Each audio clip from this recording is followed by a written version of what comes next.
কোনো কিছু পাওয়ার তীব্র ইচ্ছা মানুষের মানসিক শান্তি কেড়ে নেয়। কথাটা অনেকাংশেই সত্যি। কোনো কিছু পাওয়ার তীব্র ইচ্ছা সত্যিই মানুষের মানসিক শান্তি কেড়ে নিতে পারে। এর কারণ হল অস্থিরতা ও দুশ্চিন্তা। যখন আমরা কোনো কিছুর জন্য প্রচণ্ডভাবে আকাঙ্ক্ষা করি, তখন আমাদের মনোযোগ সেটির প্রাপ্তি বা অপ্রাপ্তিকে কেন্দ্র করে ঘুরপাক খায়। না পাওয়ার ভয়, দুশ্চিন্তা এবং অধৈর্য আমাদের মনে বাসা বাঁধে। অসন্তোষ, যা বর্তমানে আছে তার প্রতি মনোযোগ না দিয়ে জানেই, তার জন্য মন ছটফট করতে থাকে। এতে বর্তমানের সুখটুকুও উপভোগ করা যায় না।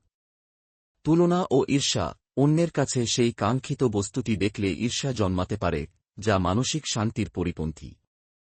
হতাশা, যদি কাঙ্ক্ষিত জিনিসটি না পাওয়া যায়, তাহলে তীব্র হতাশা গ্রাস করতে পারে। কর্মকাণ্ডে প্রভাব, অতিরিক্ত আকাঙ্ক্ষা অনেক সময় আমাদের স্বাভাবিক বিচারবুদ্ধিকেও প্রভাবিত করে, যার ফলে আমরা ভুল সিদ্ধান্ত নিতে পারি।